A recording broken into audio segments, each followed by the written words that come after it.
Hello बच्चों, welcome to our channel. आज हम लोग करने वाले हैं चैप्टर जो सॉल्यूशन का है, एनसीईआरटी का, जो आपके बोर्ड के लिए इम्पोर्टेंट है। मैं बार बार कहता हूं कि एनसीईआरटी करना बहुत इम्पोर्टेंट है, क्योंकि अब आईएससी वालों के लिए भी रिकमेंड होने लगे हैं एनसीईआरटी बुक्स। तो एनसीईआरटी के क्वेश्चंस, कुछ पास्ट ईयर क्वेश्चंस, ये सारे मैं आपको बता रहा हूँ। तो कुल मिला के जो मैं चीज़ें आपको बताने जा रहा हूँ, ये बोर्ड के लिए बड़ा इंपॉर्टेंट है। ठीक है बच्चों, अगर आपको लगता है इसमें कोई डाउट रह गया हो या कुछ चीज़ें आपको रह गई हो तो आप कमेंट बॉक्स में मुझे बता सकते हैं। मैं कोशिश करूंगा अगले वीडियो में आपकी बातों को रखूं, आपके जो डाउट्स हैं उसके भी वीडियोस बनाऊं। ठीक है बच्चों, वैसे मैं कोशिश कर रहा हूं कि डेली कुछ इंपॉर्टेंट टॉपिक्स मैं आपको डालते जाऊँ अलग अलग चैप्टर्स के। तो आइए बच्चों, आज हम लोग करते हैं सॉल्यूशंस के important question answers. Calculate the freezing point of a solution containing 60 gram of glucose, molecular mass given है, in 250 ग्राम of water। हमने 250 ग्राम वाटर लिया, उसमें ग्लूकोज डाल दिया, कितना 60 ग्राम। अब उसका फ्रीजिंग पॉइंट बताइए। देखो, वाटर अगर सिंपल वाटर होता तो फ्रीजिंग पॉइंट बोल देते भैया 0 डिग्री सेल्सियस, लेकिन जब उसमें सॉल्यूट डाल देते हैं तो उसका फ्रीजिंग पॉइंट डिप्रेस हो जाता है। ठीक है, तो देखते हैं डिप्रेस कैसे होता है। फॉर्मूला हम लोगों ने थ्योरी पोर्शन में किया हुआ है, ये तो सिर्फ क्वेश्चन आंसर कर रहे हैं। जिन बच्चों ने चैप्टर नहीं पढ़ा है ठीक से, एक बार तो पढ़ना बनता है। होपफुली एग्जाम का टाइम है, अभी चैप्टर तो पढ़ ही लिया होगा, लेकिन क्वेश्चन आंसर में बहुत लोगों को दिक्कत आ रही है, इसलिए मैंने क्वेश्चन आंसर्स का वीडियो बनाने का सोचा है। आइए बच्चों देखते हैं। तो फ्रीजिंग पॉइंट के लिए क्या लिखते हैं formula, delta T F is equal to K F into molality. K F into molality. तो मैं ये एज्यूम करके चल रहा हूँ कि मोलैलिटी का फॉर्मूला आपको आता है। ठीक है, नहीं आता है तो मैं यहाँ लिख देता हूँ। मोलैलिटी क्या होता है, moles of solute upon mass of solvent, किसमें, केजी में। ठीक है ना, मास ऑफ सॉल्वेंट इन केजी। ठीक है बच्चों, इतना तो बेसिक नॉलेज आपको होगा। तो डेल्टा टी एफ फाइंड करते हैं। के एफ ऑफ वाटर गिवन है 1.86। मोल्स क्या निकालेंगे हम लोग, mass in gram upon molar mass. Mass of solvent in water in KG, ये क्या लिखेंगे, 250 ग्राम है तो आप डिवाइड बाई कर दो 1000 तो ये केजी हो गया। ठीक है ना, चलो बढ़िया है। ये है 1.86 इंटू, ये कितना कट के 3 मिलेगा तो 1/3, और ये 4 हो गया तो 1/4 है तो 4 ऊपर चला जाएगा ऐसे। ये कितना हो जाएगा, 3 6 जा 18, 0.62। ठीक है, 0.62 इंटू 4, 4 2 जा 8 एंड 6 4 जा 24, 2.48 केल्विन। ठीक, अब हमारे को बोला गया फ्रीजिंग पॉइंट आपको फाइंड करें, एग्जैक्टली फ्रीजिंग, तो चेंज इन फ्रीजिंग पॉइंट है। तो डेल्टा टीएफ मेरे को आ गया है 2.48। ठीक है ना, तो यहां पर वाटर का होता है और जो सॉल्यूशन है उसका होता है, दोनों का डिफरेंस है 2.48। ठीक है ना, दोनों का डिफरेंस है 2.48। तो केल्विन की अगर बात की जाए तो डिप्रेशन इन फ्रीजिंग पॉइंट कितना होता है, 273 केल्विन होता है। ठीक है, 2.48 ये हो गया। तो यहां से हम सॉल्यूशन का एग्जैक्ट फ्रीजिंग पॉइंट फाइंड करने जा रहे हैं, तो वो हो जाएगा 273 माइनस 2.48। ठीक है ना, कोई डाटा छूट रहा है, नहीं छूट रहा है। ठीक है, इसको आप माइनस कर दो, 273 में से माइनस कर दो 2.48। 2.48 को आप 2.5 भी ले सकते हो, तो 2.5 माइनस कर देंगे तो कितना बचेगा, 73 में से 2.5 हटा दो तो ये हो जाएगा 1.5, 71.5 नहीं 270, 70.5, 270.5 kelvin. This is the temperature, कौन सा, फ्रीजिंग वाला टेम्परेचर है ना। आसान, तो इसको नोट कर लो, फिर आगे बढ़ते हैं। इसको देख लो आप लोग, और आपको इसमें भी कोई डाउट लगता है तो आप कमेंट सेक्शन में डाउट हमें बता सकते हो। ठीक है बच्चों, चलो आगे बढ़ते हैं। State Henry's law and right it's 2 applications. State Henry's law and right it's 2 applications, ये क्वेश्चन मैंने आगे भी रखा हुआ है आपके लिए, उसमें मैं बता दूंगा। ये दोबारा मिल गया है, शायद मैंने इसको हटाना भूल गया, आगे है ये क्वेश्चन आंसर। ये करते हैं, calculate the molarity of NaOH। Calculate the molarity of NaOH obtained by dissolving 2 gram of NaOH in 50 ml of its solution. अगर आपको क्वेश्चन दिख रहा है, साफ साफ अच्छे से दिख रहा है, तो आप वीडियो को पॉज करके खुद से भी ट्राई कर सकते हो। राइट, नहीं सॉल्व होता है या कोई डाउट होता है या आंसर देखना तो वीडियो को ऑन करके आप पूरा देख सकते हो। ठीक है बच्चे, इस तरह से तैयारी आपकी अच्छी होगी। चलो देखते हैं मोलारिटी। तो मोलारिटी का फॉर्मूला क्या होता है? Moles of solute upon volume of solution in litres. Volume of solution in litres ये होता है। तो मोल्स क्या लिखेंगे हम लोग? 2 gram upon 40। Mass in gram upon molecular mass. NaOH का टोटल मास 40 है। तो मुझे एक्चुअली याद हो गया तो मैं सीधा 40 लिख देता हूँ। आप लोग कैलकुलेट कर सकते हो, याद नहीं है तो। सोडियम Na के लिए कितना 23 होता है, 16 ऑक्सीजन के लिए होता है और 1 हाइड्रोजन के लिए होता है। ठीक है, टोटल मोलिकुलर मास हो गया 40। सो मास in gram 2 gram divide by molecular mass, यही तो मोल्स होता है। ठीक है, मोल्स का फॉर्मूला बेसिक यही है। Divide by volume of solution in litres. यहाँ 50 ml है तो हम लोग क्या करेंगे? 50 डिवाइड बाय कर देंगे 1000, तो ये बन गया आपका लीटर। तो ये 120 हो गया, ये 50 हो गया और ये 1000 हो गया। ठीक है ना, ये दोनों 0 0 कट, ये दोनों 0 कट, 10/10 1 मोलारिटी हो गया। ये तो इजी है, 1 मोलारिटी, कुछ भी नहीं था। चलो इसको नोट करो, फिर आगे बढ़ते हैं।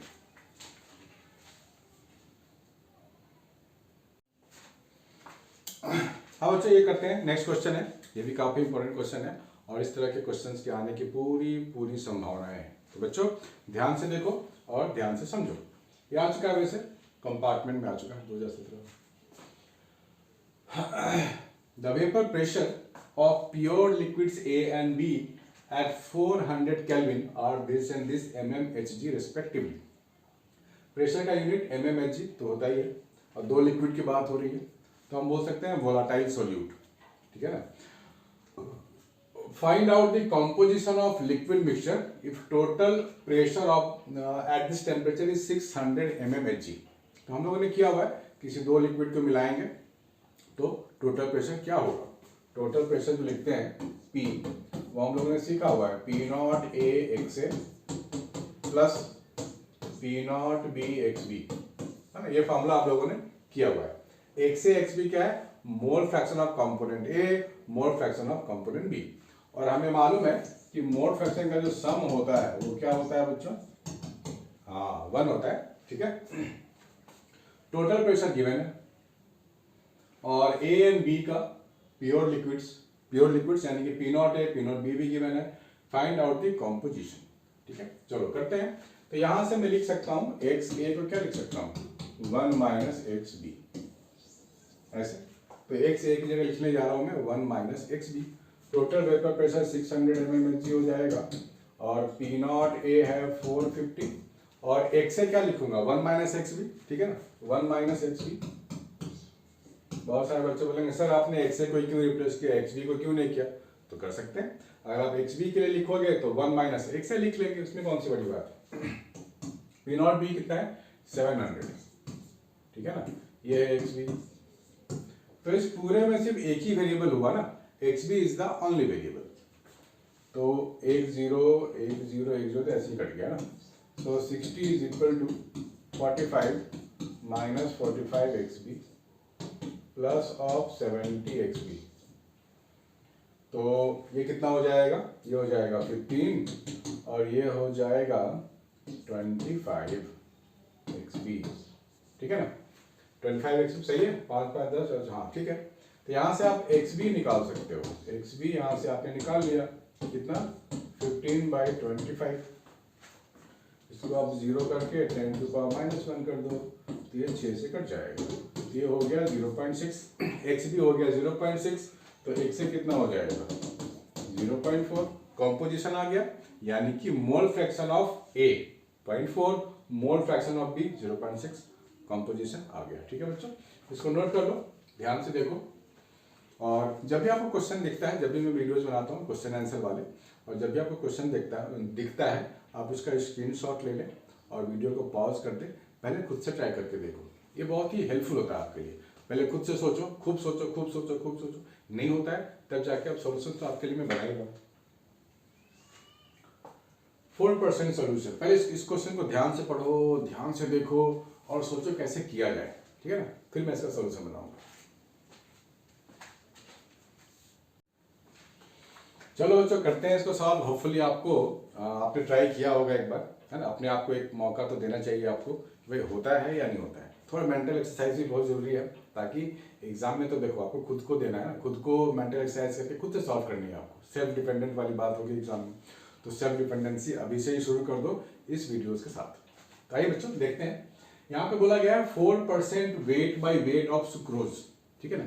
वेट बाई वेट का मतलब समझ में आता है आपको। देखो यहाँ वेट है, यहाँ भी वेट। वेट बाई वेट का मतलब 4% का मतलब देखो न्यूमरेटर में जो क्वांटिटी है ये 4% वेट आपको दिया गया है सॉल्यूट के लिए, और ये जो नीचे में आप देख रहे हो W, बड़ा वाला W, ये पूरे सॉल्यूशन के लिए हो रहा है, ठीक है ना। तो अगर मैं लिखूं 4% का क्या मतलब हुआ, 4/100, यानी कि ये है सॉल्यूट के लिए और ये किसके लिए है, सॉल्यूशन के लिए। पूरा सॉल्यूशन अगर 100 ग्राम का लेंगे तो 4 ग्राम मैं लूंगा सॉल्यूट, है ना। इसका मतलब ये हुआ। फ्रीजिंग पॉइंट 270.15 गिवन है, okay. Calculate the freezing point of 5% glucose molecular mass 180 gram पर mole in water given freezing point of pure water 273.15, ठीक ना, ओके। तो यहाँ पर दो चीजें दी गई है, पहले सुक्रोज है फिर कह रहा है ग्लूकोज है। तो पहले सुक्रोज के लिए काम कर लें। देखो सुक्रोज के लिए डाटा क्यों गिवन है, सुक्रोज के लिए डाटा क्यों गिवन है, delta TF is equal to KF into molality. Delta TF क्या होगा, एक तो है फ्रीजिंग पॉइंट ऑफ वाटर, इसमें से आप माइनस करो 271.15, तो डेल्टा T मिल जाएगा, ठीक है ना। तो करते हैं 273.15 और ये 271.15, 271.15, तो ये 2 निकल के आ रहा है 2, यानी कि डेल्टा TF मेरे को पता चल गया 2 पता चल गया। KF यहाँ पे मालूम नहीं है। मोलालिटी निकालते हैं। मोलालिटी का क्या मतलब है, मैं बार बार कह रहा हूँ, moles of solute upon mass of solvent in KG. तो सॉल्यूट कितना, 4 ग्राम लेंगे, 4%, 4 ग्राम सॉल्यूट लेंगे, डिवाइड बाय मॉलिक्यूलर मास कितना है 342, ठीक है, divide by mass of solvent in KG. अब 100 ग्राम में से 4 ग्राम निकल गया आपका सॉल्यूट, तो 96 ग्राम हो गया सॉल्वेंट, 96/1000 ये हो गया, ठीक। चलो तो यहां से KF की वैल्यू निकाल लेते हैं, 4 × 1000 अपॉन 96 × 342। यहां से KF की वैल्यू ले लेते हैं, ठीक है। यहां से इस्तेमाल कर लेते हैं हम लोग कैलकुलेटर इस्तेमाल कर लें। चलो कर लेते हैं कैलकुलेटर इस्तेमाल। तो यहां से निकल के आ रहा है K की वैल्यू आ रही है 16.4, ठीक। तो KF जो होता है सॉल्वेंट की प्रॉपर्टी है ना, सॉल्वेंट। तो सॉल्वेंट के यहाँ कुछ K गिवन नहीं था, इसीलिए सुक्रोज वाला इंफॉर्मेशन आपके पास था ताकि आप KF निकाल पाओ। अब इस KF का इस्तेमाल करेंगे ग्लूकोज वाले केस के लिए। वेरी सिंपल, सेम फॉर्मूला लगाओ ग्लूकोज के लिए, सेम फॉर्मूला आप लगाओ ग्लूकोज के लिए। तो क्या लिखेंगे हम लोग ग्लूकोज वाले में, डेल्टा TF मालूम नहीं है ना, फ्रीजिंग पॉइंट तो फाइंड करनी है, तो डेल्टा TF को डेल्टा TF ही रहने दो। KF हो गया 16.4, 5% ग्लूकोज यानी कि मास अपॉन मॉलिक्यूलर मास और मास ऑफ सॉल्वेंट इन केजी, ये हो गया। यहां से आप डेल्टा TF निकाल लो, तो डेल्टा TF कैलकुलेट कर लेते हैं। यहाँ पर कैलकुलेटर से इस्तेमाल करो, ये आ जाएगा 4.8, ठीक, ओके। अब यहाँ पे क्या लिखेंगे, डेल्टा TF की वैल्यू आ गई। अब डेल्टा TF क्या होता है, ये होता है वाटर का freezing point minus solution of freezing point, solution वाला, ये हो जाएगा 4.8, ठीक। तो वाटर वाला तो हमारे को पता है 273.15 पता है क्या है, वो गिवन ही है, माइनस कर देंगे TS, ये हो गया 4.8। तो यहाँ से TS मुझे मिल गया 273.15 माइनस 4.8, 273 माइनस 0.15 माइनस कर दो 4.8, तो ये निकल के आएगा 268.35। इसकी वैल्यू आ गई 268.35। खैर मैं इस वैल्यू में बहुत लीस्ट इंटरेस्टेड हूँ। मैं इंटरेस्टेड इस चीज़ में हूँ कि आपको बातें समझ में आ रही है कि नहीं। जब इस तरह की चीज़ें आए, परसेंट वाली चीज़ें आए, दो सॉल्यूट की बात हुई तो कैसे अप्रोच करेंगे समझ में आ रही है ना। इसको समझना बहुत जरूरी है, इसको नोट कर लो, फिर आगे बढ़ते हैं बच्चों। हाँ बच्चों आगे बढ़ते हैं और होपफुली आपको समझ में आ गया होगा, है तो बड़ा आसान ही है वैसे। आगे दिया गया है question answer, theoretical question answer है। What role does the molecular interaction play in a solution of alcohol and water. Alcohol और वाटर में मॉलिक्यूलर इंटरैक्शन का एक्सप्लेनेशन मांग रहा है ये, ठीक है। यहाँ पे क्या है, अल्कोहल एंड वाटर दोनों के पास क्या है, इंटरमॉलिक्यूलर हाइड्रोजन बॉन्डिंग होती है। इसका मतलब समझते हो, इंटरमॉलिक्यूलर, इसका मतलब यह हो गया कि HOH ये दूसरा H से लगा है, ठीक, जिसका हाइड्रोजन दूसरे वाले O से लगा है, तो इनका एक बहुत बड़ा नेटवर्क होता है ना, इसको बोलते हैं इंटरमॉलिक्यूलर। मतलब एक मॉलिक्यूल दूसरा मॉलिक्यूल तीसरा मॉलिक्यूल एक बड़ा सा चैन बनाएगा, इसको बोलते हैं इंटरमॉलिक्यूलर हाइड्रोजन बॉन्डिंग। ये वाटर में भी होता है, अल्कोहल में भी होता है। अल्कोहल ये ROH है, ये क्या करेगा, दूसरे वाले अल्कोहल से जुड़ा रहेगा ऐसे, इंटरमॉलिक्यूलर। इसका H दूसरे वाले अल्कोहल से जुड़ा रहेगा ऐसे, ठीक है।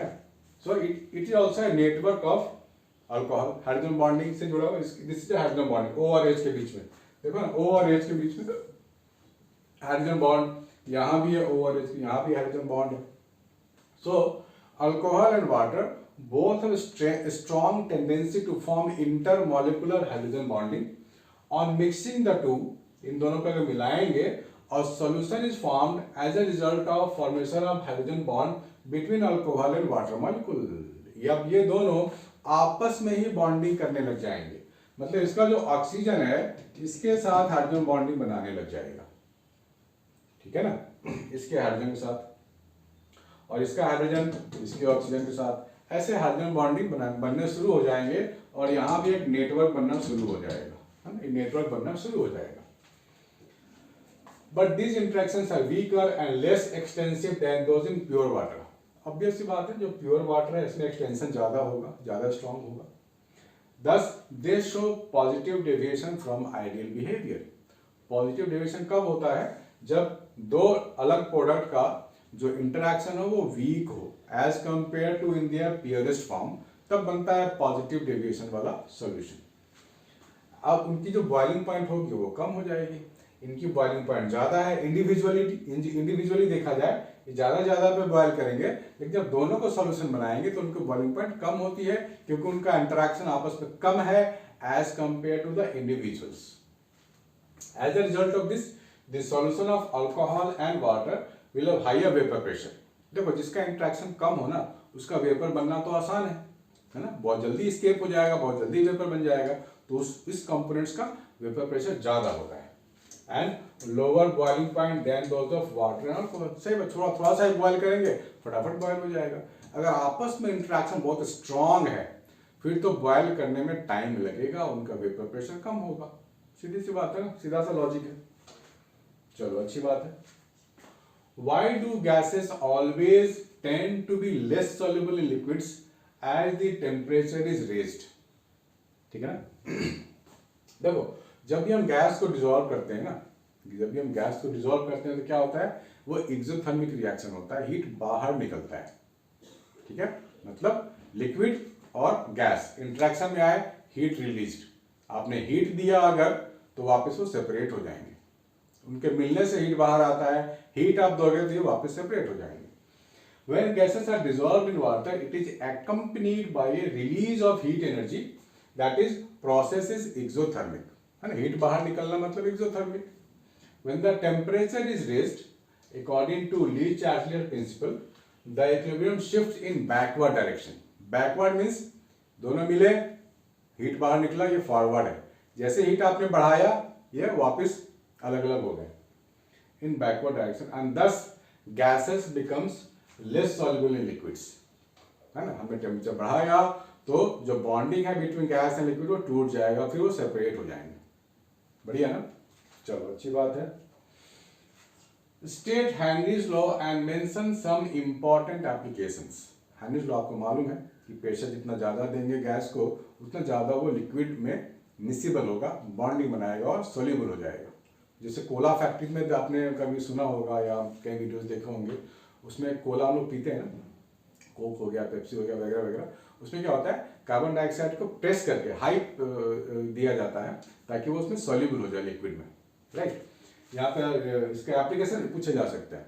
तो हमने जो CO2 गैस जो हम लोग डालते हैं कोला ड्रिंक्स में, तो क्या डालते हैं कोला ड्रिंक्स में, हाई प्रेशर में डालते हैं। प्रेशर जितना ज़्यादा होगा उतना ज़्यादा उसमें सॉल्युबल होगा वो गैस। तो आपने कभी देखा होगा बॉटल खोला होगा तो फिज की आवाज़ आती है, प्रेशर रिलीज होता है, कार्बन डाइऑक्साइड निकलता है with some sound energy. Effect of pressure on the solubility of a gas in a liquid is governed by Henry's law। ठीक है, हेनरीज लॉ के अकॉर्डिंग गवर्न होता है। इट स्टेट्स दैट, स्टेटमेंट भी आपको मालूम होनी चाहिए, solubility of a gas in a liquid at a given temperature is directly proportional to the partial pressure of the gas।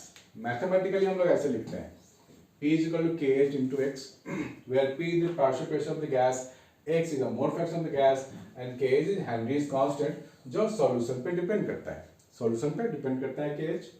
Application of Henry's law अभी मैंने बताया, production of carbonated drink, right, production of carbonated beverages, तो बचपन से पीते आ रहे हैं हम लोग, कार्बोनेटेड बेवरेजेस नहीं पीनी चाहिए, that's not good for health. चलो anyway, solubility of CO2 increases at high pressure, high pressure में सॉल्युबिलिटी बढ़ती है। In the deep sea diving में भी यही हेनरीज लॉ ही काम आता है।